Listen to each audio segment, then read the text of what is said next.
El viejo Juvenal se preguntaba aquello de quis custodies ipso custodiet, ¿quién vigila a nuestros vigilantes? Y esa es la pregunta que nos hacemos hoy día. ¿Qué pasa si uno pues, descubre a nuestros estamentos, a individuos de nuestros estamentos de seguridad metidos en temas, bueno, como estos 120 que han sido retirados de la policía? Alejo Campos es director regional de Crime Stoppers. Como siempre, bienvenido a NEC Noticias. Buenos días. ¿Qué tal, Fernando? Buenos días. Bueno, una campaña para uno denunciar personas de los estamentos de seguridad que estén, pues, que sospechemos que están en algo extraño. ¿Cómo hacerlo?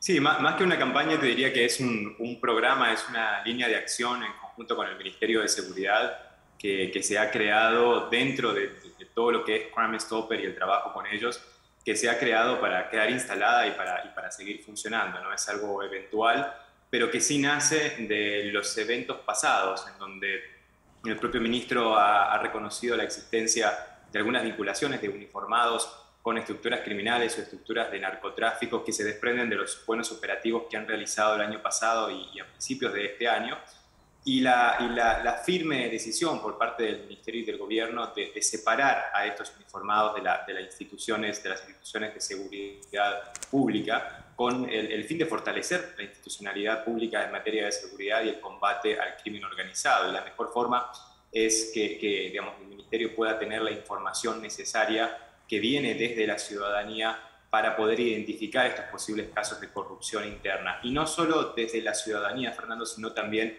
desde el interior de los propios estamentos de seguridad, porque hay muchos de ellos que conocen algunas posibles situaciones de irregularidad, pero a veces no las pueden denunciar, obviamente hay mucho miedo de denunciarlas, pero que son personas leales a la institución, que son personas que confían, que creen en una institución policial mucho mejor, y este va a ser un canal también para ellos para poder compartir esa información en forma completamente anónima y en forma completamente segura. Pero la pregunta, es decir, porque uno siempre sospecha que sobre todo al sur del Río Grande, los estamentos de seguridad están realmente penetrados por el crimen organizado. Es decir, que si hay alguna estadística de saber cuál país está más o menos y cómo es la situación actual en Panamá. Mira, yo diría que es una realidad básicamente en todo el mundo. Sí. Cuando uno que tiene la posibilidad de hablar con policías de todo el mundo por el trabajo diario, te das cuenta que en mayor o menor grado siempre hay alguna vinculación en alguna investigación con el crimen organizado. Siempre hay ahí personas, por varios motivos, que estando adentro de una institución de seguridad pública, entonces deciden hacer esta conexión y trabajar también en forma paralela para el crimen organizado. Obviamente en Latinoamérica se puede ver un poco más, porque también acá en Latinoamérica tenemos la generación de otros delitos más grandes, o sea, todo lo que tiene que ver con el narcotráfico, con la cocaína particularmente, que tantos millones de dólares ilegales deja este negocio, está acá en Latinoamérica, y eso hace que estas estructuras del crimen organizado, que actúan con las estructuras del crimen local, también necesiten tener infiltrados y tener personas que trabajan en varios lugares, no solo en los estamentos de seguridad, sino también en otros digamos, edificios, en otras instancias públicas, pero también privadas, también en empresas, también en bancos, también en puertos, también en zonas de control, etc. O sea, lamentablemente hoy el crimen organizado, para haber logrado el nivel de fortalecimiento que tiene, ha tenido que permear y ha tenido que tener individuos trabajando para ellos en diferentes sectores públicos y privados de nuestros países. Pero puntualmente, aterrizando en el tema de los estamentos de seguridad, esto se ve, y no solo es una cuestión de corrupción, muchas veces tiene que ver con las amenazas directas que los uniformados reciben por parte de esas estructuras criminales en algunos lugares del país. Y esto lo vemos en Panamá, pero también lo vemos en otros lugares de Latinoamérica, donde las familias pueden estar amenazadas, donde sus hijos están amenazados, sus esposas, sus madres. Entonces es muy difícil, digamos, decir es simplemente corrupción. Hay todo un sistema alrededor que puede estar influenciando para esto, y los temas de amenazas a la seguridad familiar de un uniformado pueden ser uno de ellos. Entonces esto también tiene que ser acompañado de algún proyecto que venga a acompañar el desarrollo y la protección de los integrantes de los estamentos de seguridad, que muchas veces Claro. están solos los territorios. Bueno,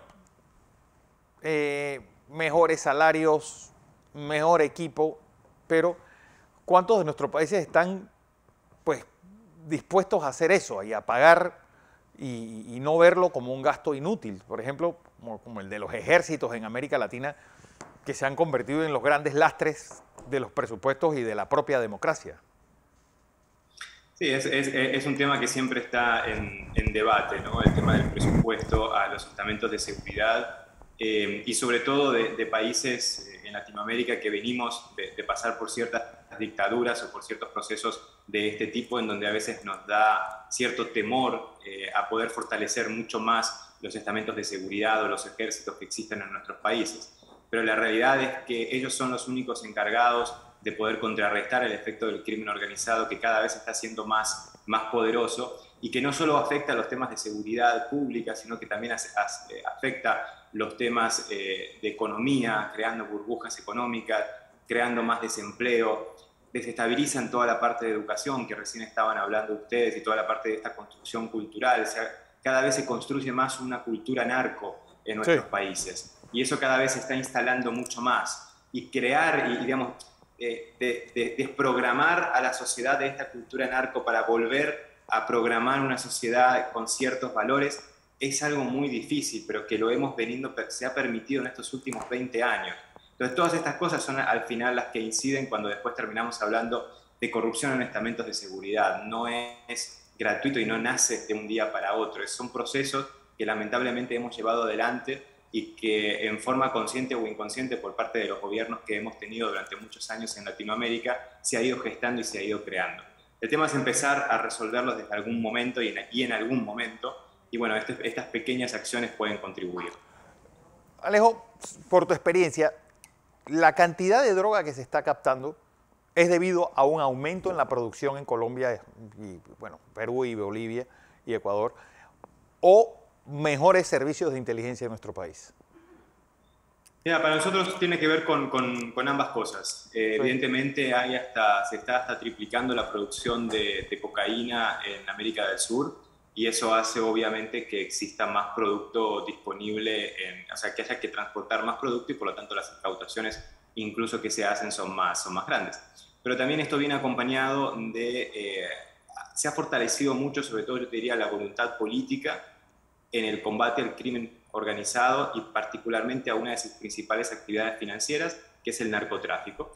Y esto ha aumentado mucho la comunicación entre los países, sobre todo entre países productores, con países intermediarios y países distribuidores, en materia de combate a esta estructura. Y el resultado de esto, por lo tanto, es mayores incautaciones, pero no solo la incautación per se, sino que lo que viene atrás de la incautación, que es lo que más aplaudimos en este momento, es la desarticulación de las estructuras del crimen organizado. Y eso es algo que Panamá está haciendo muy bien en este momento y ustedes lo están viendo. Y eso es lo que ha provocado en los últimos meses una pequeña ola de violencia, más que nada relacionada a los ajustes de cuentas, porque recordemos, y esto quedó muy claro ahora, o sea, este crimen transnacional organizado que no está sentado acá en Panamá, que está sentado en otros países, en otros continentes, pero sí opera a través de las estructuras del crimen local en Panamá y las logra fortalecer. Entonces, cuando estos operativos son exitosos, estas estructuras locales tienen que reorganizarse sí o sí, tienen que hacerlo rápidamente. Y la forma más rápida de hacerlo es a través del cabecilla de la agrupación de enfrente, eliminarlo y quedarme con mi territorio. Pero esa acción genera una venganza de este que lo hizo. Entonces, esto genera estos ajustes de cuenta continuos. Es normal que pasen. El tema nada más, obviamente que no es normal que aumente la cifra de homicidios, así sean de grupos pandilleros o no sean de grupos pandilleros, pero lo importante es que la sociedad civil, o sea, la gente trabajadora, la gente honrada de estos lugares no esté involucrada y en el medio de estos tiroteos. Entonces, por eso es que igual hay que prevenir estos tiroteos, estos ajustes de cuenta. Pero, digo, respondiendo otra vez a tu pregunta, se debe a las dos cosas, y sobre todo nosotros decimos, hay que seguir fortaleciendo todas las acciones que tienen que ver con el punto final del producto de la cocaína, o sea, los países en donde se vende al final esta cocaína que termina costando hasta 100 y 200 y 300 veces más del país de origen. ahí es donde hay que atacar mucho. Al final nosotros en Latinoamérica estamos en el medio de algo, obviamente que hay consumo interno, pero estamos en el medio de una línea de transporte. Entonces hay que atacar esto mucho en Europa, hay que atacar mucho esto en Estados Unidos y en Canadá, donde el consumo es altísimo. Hay que atacar esto en Asia también, donde el consumo es alto y cuesta muchísimo un gramo de cocaína, porque ahí es donde realmente está el dinero y es desde ahí en donde están viniendo estas órdenes para fortalecer a las estructuras de nuestro continente. Alejo, ¿cuánto tiempo se demora en reemplazar a toda esta gente que han sacado de circulación a través de la operación Fischer, por ejemplo? Es decir, ¿en cuánto tiempo se regenera la estructura narcotraficante cuando le cortas un ala importante como esta? Es muy difícil poner un tiempo, decirte una semana, 2 semanas, un mes, porque todo depende del nivel de la estructura, cómo esté organizada internamente. Lo que sí te puedo decir es que eso sucede lo más rápido posible, porque al final el crimen organizado lo que busca es dinero ilegal, es generar el negocio ilegal para generar fondos ilegales. Es lo único que le interesa, no le interesa nada de estructuras. Entonces, al final, el dueño de la cocaína, lo que le va a interesar rápidamente es que resuelvan el problema. Y pero, si por no ejemplo, resuelve esta estructura, lo va a resolver otra. Estos detenidos, ¿qué era su labor dentro de esta macroorganización? Ellos transportaban droga, ellos recibían dinero, ellos pues le escondían. ¿Cuál era su rol dentro de esta grande organización que maneja en Panamá el narcotráfico internacional? Mira, la verdad no tenemos esa información, es una información que está más que nada en Fiscalía, en la parte de investigación, pero lo que podemos presuponer tiene que ver, o sea, con la posición que ocupa Panamá en esto, que es un tema de transbordo. Entonces, todas aquellas actividades que tengan que ver con recibir la carga desde Sudamérica, ponerla en los contenedores que van hacia Europa y hacia Estados Unidos, y todas las actividades conexas a eso, es a lo que están relacionados, y por lo tanto después también puede existir algo de colocar el dinero en forma legal en el sistema financiero. Pero básicamente eso, y lo que siempre decimos, el acompañamiento de estas estructuras que también realizan otras actividades criminales como el contrabando, que el contrabando, el famoso comercio ilícito, en Panamá es muy grande y ayuda a financiar a esta operación más grande del narcotráfico. En la última encuesta o estudio, por ejemplo, solo en el caso de cigarrillos, 88% del mercado es ilegal en Panamá. 88. Eso quiere decir que esto genera muchísimo dinero en el cash flow del día a día. Pero es ilegal porque el precio del cigarrillo es muy caro en Panamá. Y eso obviamente provoca que ese Gaitanes, por ejemplo, que nadie lo produce aquí, pues lo venden al detal casi a menos a centavos. Mientras que un atado en cualquier lugar te vale casi $5. Es correcto, Fernando. Siempre decimos que tanto en cigarrillos como en otros productos, cuando hay medidas, regulaciones legales muy restrictivas o prohibitivas incluso, lo que genera eso es automáticamente un mercado ilegal. ¿Y por qué lo decimos? Es fácil, es lo que acabas de decir. O sea, más allá de que esté bien o mal fumar, eso es otra discusión, pero la realidad es que hay un grupo de gente que fuma.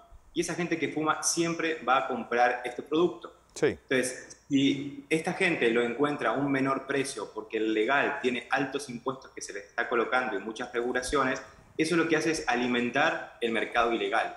Y si estas personas tienen una ley que les prohíbe comprar determinados productos en Panamá, entonces lo que estamos creando es un mercado ilegal, porque la gente va a ir a buscar el producto de una o de otra forma.